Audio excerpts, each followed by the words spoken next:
সকলোকে YouTube channel math solution পিপিলৈ স্বাগতম জনাইছো মই প্ৰাঞ্জল পূজাৰী আজি মই ডিসকাস কৰিম গণিতৰ কেইটামান গুৰুত্বপূৰ্ণ প্ৰশ্নৰ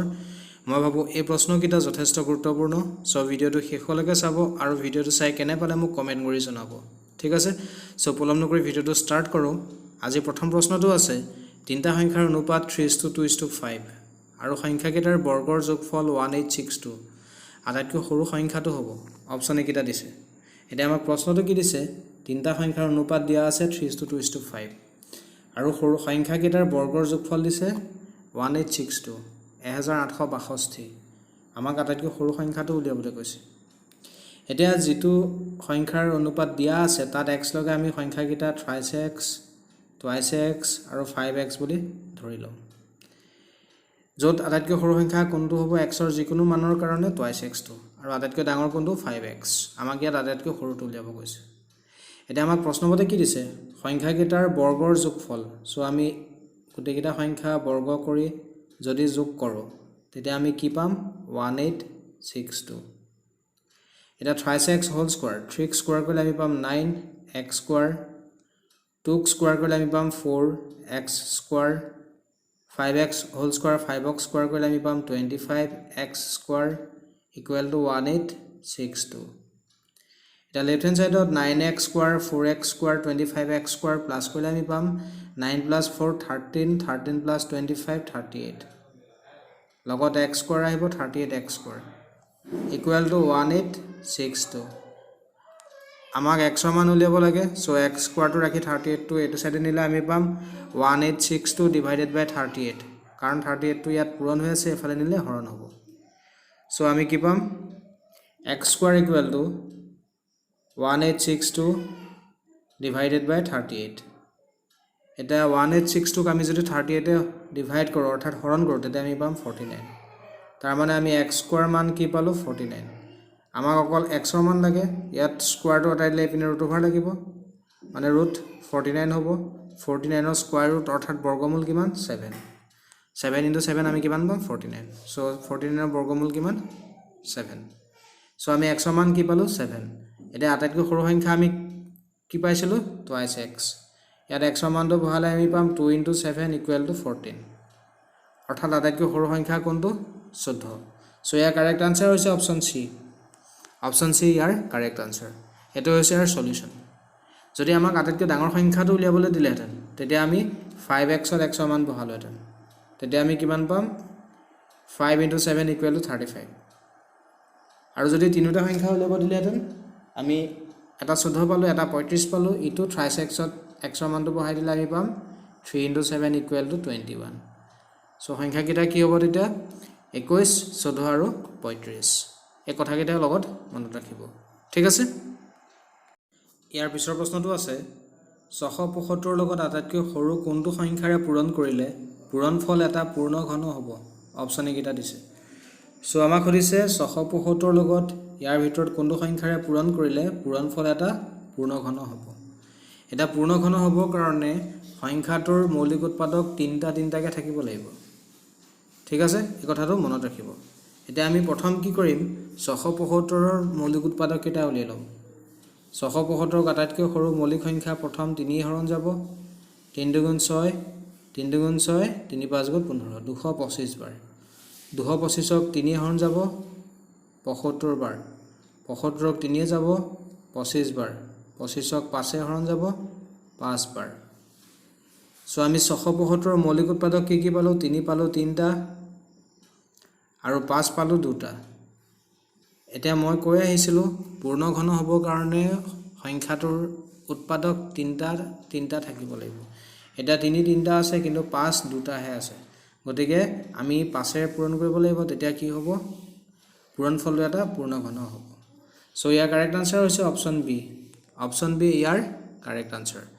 আমি যদি 675 লগত 5 এ পূৰণ কৰো তেতিয়া আমি কি পাম 3375 যেটো এটা পূৰ্ণ ঘন সংখ্যা যাৰ ঘনমূল কিমান 15 কিউব ৰুট কিমান 15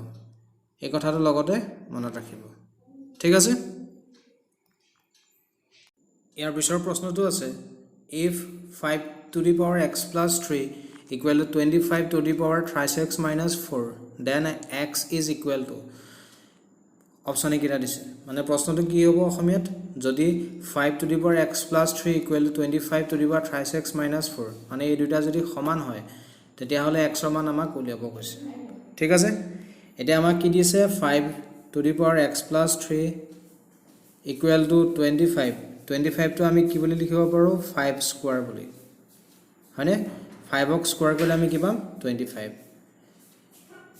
so 5 স্কয়াৰ 36 minus 4 বুলি লিখিব পাৰো এটা 5 square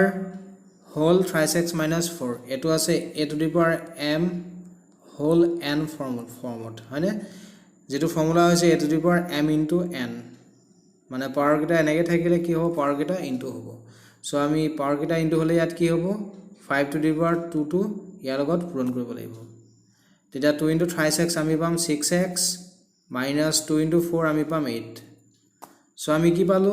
5 to the power x plus 3 equal to 5 to the power 6 minus 8 both সাইডত মানে দুইটা সাইডত বেস তো একে আছে ইয়াতো 5 আছে ইয়াতো 5 আছে সো পাৱাৰ দুটা আমি ইকুৱেল বুলি লিখিব পাৰো অৰ্থাৎ আমি কি লিখিব পাৰো x plus 3 equal to 6x minus 8 6x to এটা সাইড নিলে মাইনাস হ'ব আমি পাম x minus 6x 3 to এটা সাইড নিলে মাইনাস হ'ব আমি পাম minus 8 minus 3 या ডাঙৰ লগত মাইনাস আছে সো মাইনাস হ'ব মাইনাস চিনটো থাকি যাব আমি পাম minus 5x या দুইটা আগত মাইনাস আছে সো প্লাস হ'ব মাইনাস চিনটো থাকি যাব আমি পাম 11 এ মাইনাসে ক্যান্সেল গল আমি ইয়াৰ পৰা x ৰ মান কি পাম 11/5 সো ইয়াৰ কাৰেক্ট আনসাৰ হৈছে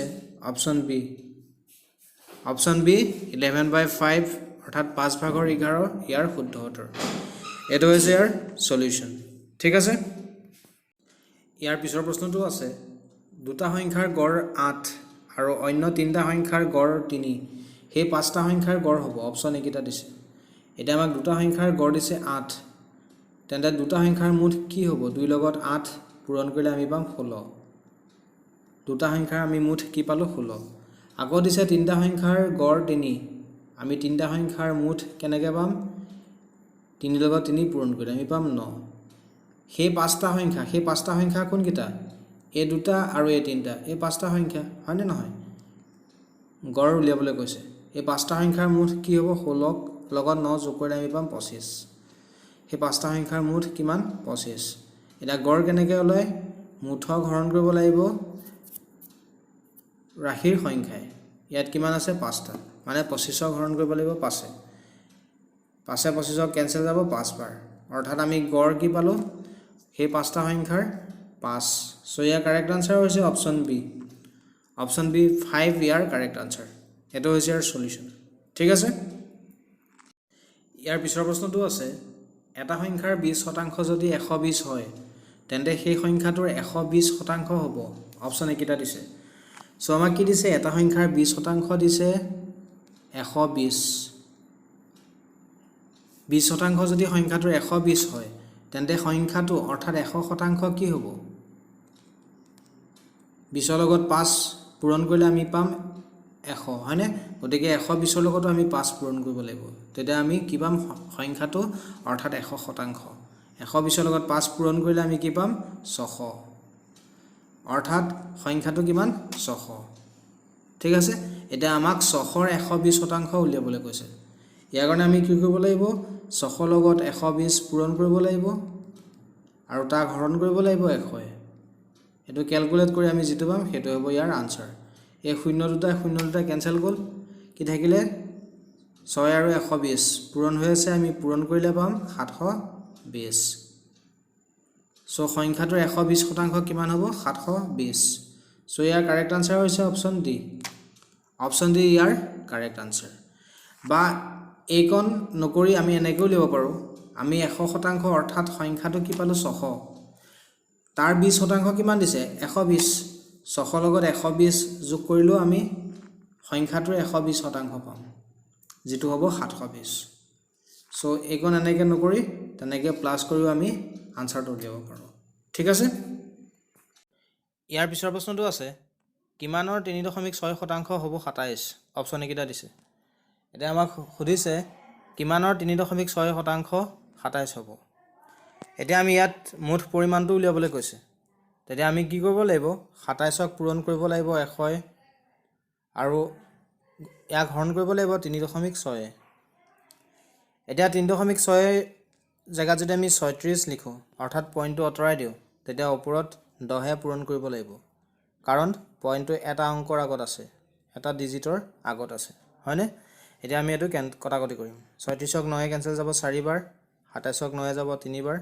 4 100ক যাব 25 বাৰ সো কি থাকিলে 3 পূৰণ 25 পূৰণ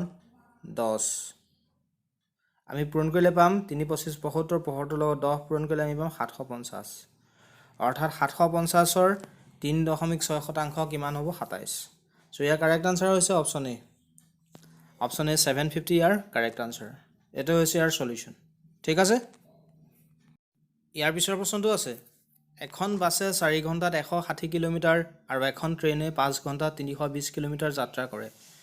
তেন্তে 1 ঘণ্টাত বাছ আৰু ট্ৰেইনে অতিক্ৰম কৰা দূৰত্বৰ অনুপাত হ'ব অপচন এইকেইটা দিছে এতিয়া আমাক প্ৰশ্নটো কি দিছে এখন বাছে 4 ঘণ্টাত 160 কিলোমিটাৰ আৰু এখন ট্ৰেইনে 5 ঘণ্টাত 320 কিলোমিটাৰ যাত্ৰা কৰে আমাক উলিয়াব দিছে 1 ঘণ্টাত বাছ আৰু ট্ৰেইনে অতিক্ৰম কৰা দূৰত্বৰ অনুপাত এতিয়া বাছখনে 4 ঘণ্টাত যায় 160 কিলোমিটাৰ তেতিয়া 1 ঘণ্টাত কিমান যাব 160 ক আমি 4 হৰণ কৰিব লাগিব তেতিয়া আমি পাম 40 4 ঘণ্টাত 160 কিলোমিটাৰ গলে 1 ঘণ্টাত কিমান দূৰত্ব অতিক্ৰম কৰিব 40 কিলোমিটাৰ বাছখনে এটা ট্ৰেইনখনে 5 ঘণ্টাত যায় 320 কিলোমিটাৰ সো 1 ঘণ্টাত যাব 320ক 5 এ হৰণ কৰিব লাগিব তেতিয়া আমি পাম 5 6 গুণ 30 5 4 20 64 কিলোমিটাৰ সো ট্ৰেইনখনে 1 ঘণ্টাত কিমান দূৰত্ব অতিক্ৰম কৰে 64 আৰু বাছখনে 40 কিলোমিটাৰ এতিয়া আমাক অনুপাত উলিয়াব কৈছে বাছ আৰু ট্ৰেইনে অতিক্ৰম কৰা দূৰত্বৰ 1 ঘণ্টাত সো বাছখনে 1 ঘণ্টাত অতিক্ৰম কৰা 40 কিলোমিটাৰ আৰু ট্ৰেইনখনে 64 সো অনুপাত লিখিলে হ'ব 40 অনুপাত 64 এটা তো কটাকটি কৰি আমি সৰু কৰিব লাগিব আমি ডাইৰেক্ট কিহে কাটিব পাৰিম 8 8 আৰু 40ক যাব 5 বাৰ আৰু 64ক যাব 8 বাৰ অৰ্থাৎ আমি কি পাম 5:8 8 5 অনুপাত 8 সো ইয়াৰ কাৰেক্ট আনসাৰ হৈছে অপচন সি অপচন সি ইয়াৰ কাৰেক্ট আনসাৰ আমাক বাছ আৰু ট্ৰেইনৰ অনুপাত উলিয়াব দিছিলে হয়নে গতিকে 5:8 হ'ব আমি যদি 8:5 ক্লিক কৰোঁ তেতিয়া ভুল হ'ব 8:5 কেতিয়া হ'ব যেতিয়া আমাক ট্ৰেইন আৰু বাছখনৰ অতিক্ৰম কৰা দূৰত্বৰ অনুপাত উলিয়াবলৈ দিয়ে ঠিক আছে এই কথাটো লগতে মনত ৰাখিব আমি 40 অনুপাত 64 ক প্ৰথম 2 এ কাটিলো কি পাম 20 অনুপাত 32 তাৰ পৰা আকৌ 2 এ কাটিলে পাম 10 অনুপাত 16 তাৰ পৰা আকৌ 2 এ কাটিলে 5 অনুপাত 8 আমি এনেকৈ ষ্টেপ ওয়াইজ কটাকটি কৰিব পাৰো এই কথাৰ লগতে মনত ৰাখিব ঠিক আছে ইয়াৰ পিছৰ প্ৰশ্নটো আছে এটা ৰম্বাছৰ কালি 24 সেন্টিমিটাৰ স্কয়াৰ আৰু এডাল কৰ্ণৰ মাপ 8 সেন্টিমিটাৰ হলে আনডাল কৰ্ণৰ মাপ উলিওৱা অপচন এইকেইটা দিছে সো আমাক প্ৰশ্ন কি দিছে ৰম্বাছৰ কালি দিয়া আছে 24 সেন্টিমিটাৰ স্কয়াৰ বা বৰ্গ সেন্টিমিটাৰ আৰু এডাল কৰ্ণৰ মাপ দিয়া আছে 8 সেন্টিমিটাৰ আমাক আনডাল কৰ্ণৰ মাপ উলিয়াবলৈ কৈছে এতিয়া আমি জানো ৰম্বাছৰ কালি উলিওৱা ফৰ্মুলা হৈছে d1/d2 ডিভাইডেড বাই 2 অৰ্থাৎ কৰ্ণ দুডাল পূৰণ কৰি আমি 2 এ হৰণ কৰিলে কি পাম এটা ৰম্বাছৰ কালি য'ত d1 আৰু d2 এ বুজায় কৰ্ণ দুডাল সো আমি d1/d2 ইকুৱেল টু কি লিখিব পাৰো কালি যেটো দিয়া আছে 24 এটা এডাল কৰ্ণ দিয়া আছে 8 সো d1 ৰ জায়গাত 8 লিখিছো d2 টো আমি উলিয়াব লাগে ঠিক আছে so 8 * d2 divided by 2 equal to 24 d2 টো আমাক আনডাল কৰ্ণ যেটো আমাক উলিয়াবলৈ দিছে এটা ইয়াত বৰ্জপূৰণ কৰিলে হ'ব 8 * d2 2 এ 24 ইনটু কৰিব লাগিব 24 তলত 1 আছে 1 এ 8 * d2 ইনটু কৰিলে একেটা থাকিব অৰ্থাৎ আমি কি পাম 8 d2 ইকুৱেল টু 24 ইনটু 2 এইটো ইয়াৰ লগত পূৰণ হৈ আছে এইটো সাইডে নিলে হৰণ হ'ব সো d2 ইকুৱেল টু আমি কি পাম 24 ইনটু 2 ডিভাইডেড বাই 8 8 এ কেনসেল যাব 3 সো কি থাকিলে 3 ইনটু 2 ইনটু কৰিলে আমি কি পাম 6 অৰ্থাৎ আনডাল কৰ্ণৰ মাপ আমি কিমান পালো 6 সো ইয়াৰ কাৰেক্ট আনসাৰ হ'ব অপচন সি ইয়াৰ কাৰেক্ট আনসাৰ এটো হৈছে ইয়াৰ সলিউশন ঠিক আছে ইয়াৰ পিছৰ প্ৰশ্নটো আছে এটা কোঠাৰ দীঘ প্ৰস্থ ক্ৰমে 10 মিটাৰ আৰু 8 মিটাৰ কোঠাটোত 40 সেন্টিমিটাৰ × 40 সেন্টিমিটাৰ আকাৰৰ টাইলছ লগাবলৈ হ'লে মুঠতে কিমানখন টাইলছ লাগিব অপশ্যন এইকেইটা দিছে এতিয়া আমাক এটা কোঠা দিছে কোঠাটোৰ দীঘ প্ৰস্থ দিয়া আছে 10 আৰু 8 সো কোঠাটো কি হ'ব আয়তাকাৰ তাত ইমান ডাইমেনশ্যনৰ টাইলছ লগাবলৈ কিমানখন টাইলছ লাগিব আমাক সুধিছে এটা আমি কি কৰিম কোঠাটো আয়তাকাৰ সো ইয়াৰ কালি উলিওৱা ফৰ্মুলা হৈছে দৈৰ্ঘ্যৰ লগত প্ৰস্থ পূৰণ কৰিলে অৰ্থাৎ আমি 10 ৰ লগত 8 পূৰণ কৰিলে কোঠাটো কালি পাম ঠিক আছে এতিয়া 10 আৰু 8 এককিটা মিটাৰত আছে টাইলছৰ এককিটা সেন্টিমিটাৰত আছে গতিকে আমি এই এককিটা সেন্টিমিটাৰলৈ নিব লাগিব 10ক সেন্টিমিটাৰলৈ নিবলৈ হ'লে 100 পূৰণ কৰিব লাগিব 8ক সেন্টিমিটাৰলৈ নিবলৈ হ'লে 100 পূৰণ কৰিব লাগিব অৰ্থাৎ 100 আৰু 100 পূৰণ কৰিলে আমি 10 আৰু 8 মিটাৰ বা সেন্টিমিটাৰলৈ যাব ঠিক আছে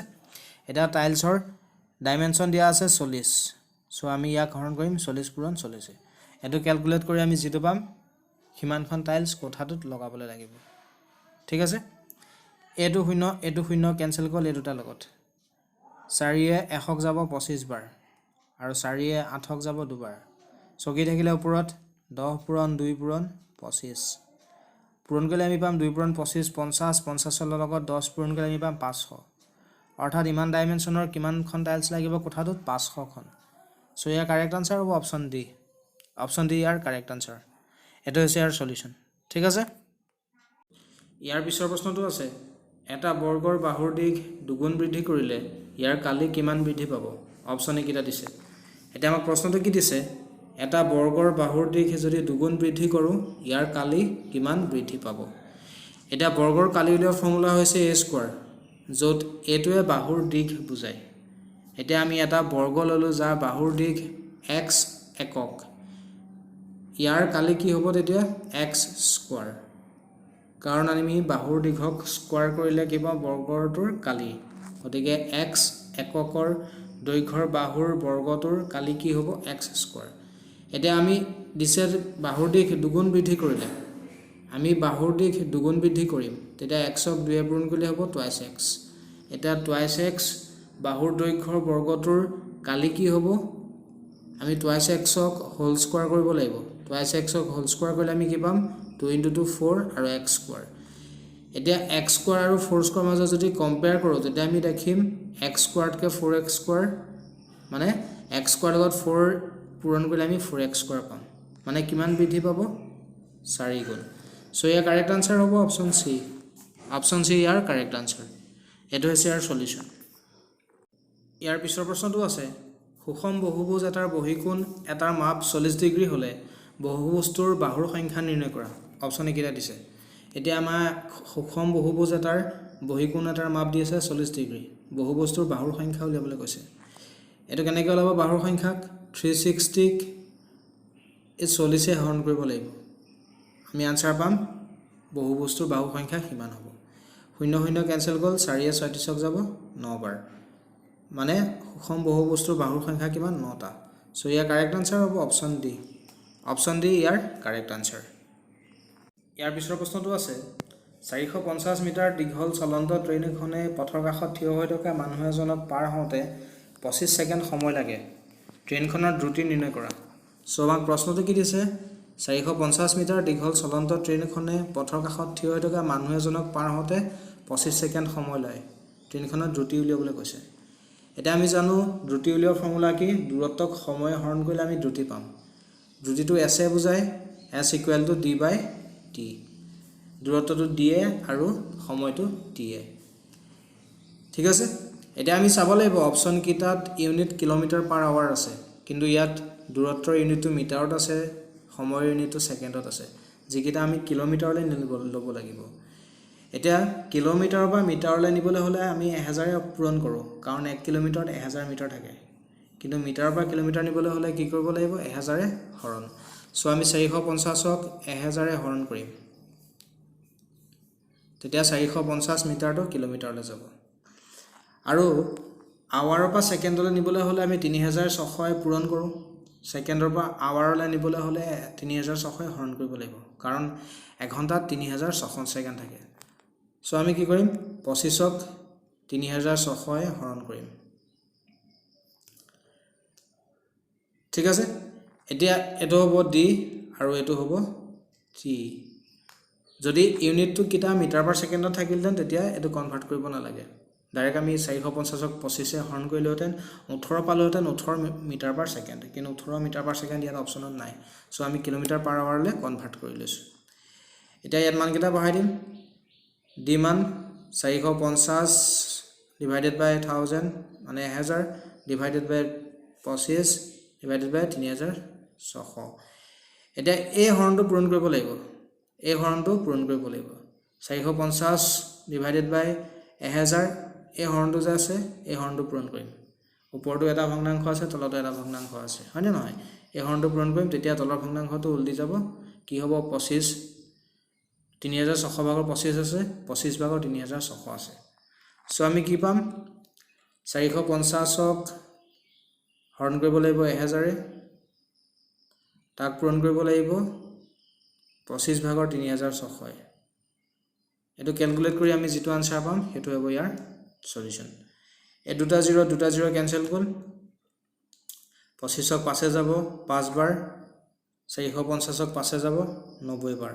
এটো 0 ক্যান্সেল গল আৰু ক্যান্সেল যাব নে নাযায় এটা ওপৰত কি থাকিলে 9 পূৰণ 36 তলত থাকিলে 5 9 লগত 36 পূৰণ কৰিলে আমি পাম 9 * 54 4 = 5 9 * 3 = 27 27 এ পাছে 32 তলত 5 এটা ওপৰ 324 থাকিলে তলত 5 থাকিলে আমি হৰণ কৰিলে পাম 64.8 64.8 কিলোমিটাৰ পাৰ আৱাৰ সো ট্ৰেইনখনৰ দ্ৰুতি কিমান 64.8 কিলোমিটাৰ পাৰ আৱাৰ সো ইয়াৰ কাৰেক্ট আনসাৰ হৈছে অপচন এ ইয়াৰ কাৰেক্ট আনসাৰ এটো হৈছে ইয়াৰ সলিউশন